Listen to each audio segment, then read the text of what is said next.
Bismillahirrahmanirrahim. Assalamualaikum warahmatullahi wabarakatuh. Saya Habibul Sulafi dari kelompok 11 mata kuliah Tarjamah 1 yang diampu oleh dosen Ahmad Zubaidi akan mempresentasikan judul makalah yang berjudul teknik-teknik penerjemahan. Baik, langsung saja saya akan membahas poin A dan B, yaitu teknik peminjaman dan teknik kalkue. Langsung saja, apa itu yang dinamakan teknik? Menurut Colin Cobwell English Dictionary, perkataannya yang berarti ada dua hal yang penting. Teknik adalah hal yang bersifat praktis. Yang kedua, teknik diberlakukan dalam tugas tertentu. Jadi teknik di sini mencakup hal yang praktis dan dapat dikembangkan melalui penelitian dan juga praktek. Dalam praktek di sini yang dimaksud adalah penerjemahan. Ada yang pertama yang saya bahas adalah teknik peminjaman atau borrowing.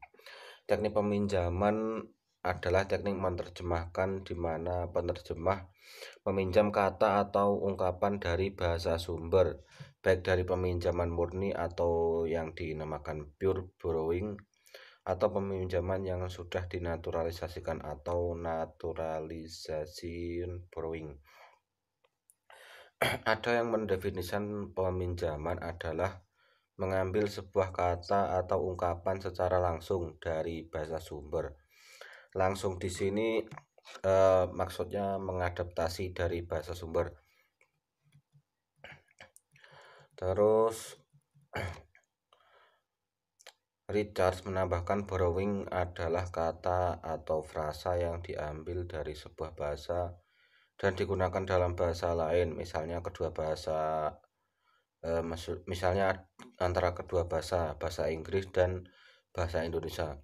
Di dalam bahasa Inggris contohnya ada anus, urine, horizon, diameter, stereo, neutron. Dalam bahasa Indonesia pun juga ada anus, berarti ya itu kata-katanya hampir sama karena mengadaptasi dari bahasa sumber atau meminjam. Dalam bahasa Arab misalnya di sini ada al-waktu. Al-waktu kasaifi illam taqta'hu qata'aka. Waktu itu seperti pedang, jika kamu tidak bisa memotongnya maka ia akan memotongmu. Nah, di sini yang digarisbawahi adalah al-waktu. Al-waktu dalam bahasa Arab diadaptasi menjadi waktu dalam bahasa Indonesia. Dipinjam, maksudnya katanya dipinjam. Terus ada lagi iktikad. Al-iktikadu artinya itu keyakinan. Dalam bahasa Indonesia dipinjam menjadi iktikad yang sama sinonimnya dengan keyakinan. Terus ada lagi as-sodaqatu, diadaptasi atau dipinjam dari bahasa Arab ke bahasa Indonesia menjadi sedekah. Az-zikru, dzikir, dipinjam dari bahasa Arab menjadi dzikir gitu. Al-qirtosu yang bermakna kertas juga dipinjam dari bahasa Arab ke bahasa Indonesia menjadi kertas. Terus teknik yang kedua yang saya akan bahas adalah teknik kalkue.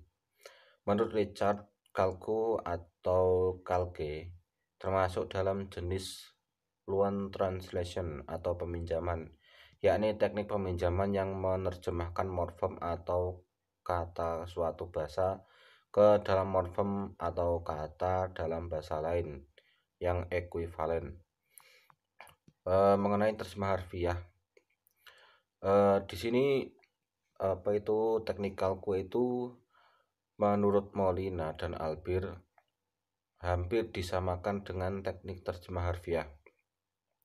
Adapun pengertian terjemah harfiah adalah terjemah yang mula-mula dilakukan seperti penerjemahan kata demi kata tetapi penerjemah kemudian menyesuaikan susunan kata dalam kalimat terjemahnya yang sesuai dengan susunan kata dalam kalimat bahasa sasaran. Nah, di sini technical QI hampir disamakan dengan terjemah harfiah, di mana terjemah letterlek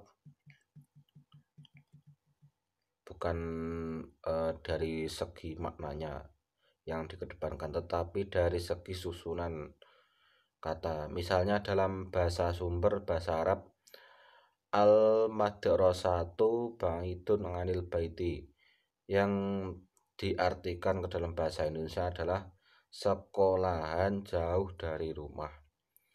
Nah, jadi diartikan plek dengan susunan kata bahasa sumber bahasa Arab. Ada lagi fil maktabati kutubun mutanawiyatun.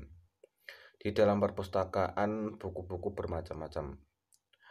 Ada lagi al-mudarrisu yu'allimu at-tullaba. Guru mengajar murid-murid. Nah, jadi technical QI ini hampir disamakan dengan teknik terjemah harfiah atau letterlek. Ada berapa ini? Ada 5 teknik yang akan dibahas dalam makalah ini. Selanjutnya adalah teknik kesepadanan lazim, yakni menyamakan atau menerjemah yang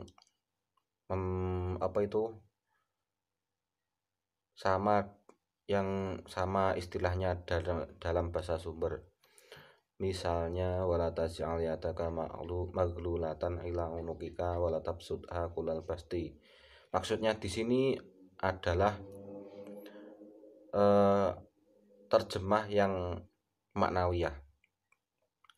Dan janganlah kamu jadikan tanganmu terbelenggu pada lehermu. Maksudnya di sini adalah bakhil, terbelenggu dalam lehermu kan gini. Otomatis tidak bisa bersedekah kalau tangan diikat. Wala tabsutha kulal basti, dan jangan mengulurkannya terlalu panjang. Maksudnya di sini terlalu nyah-nyoh, terlalu boros. Nah, itu. Terus selanjutnya ada teknik generalisasi atau menggunakan istilah yang lebih umum. Terus selanjutnya ada teknik partikularisasi.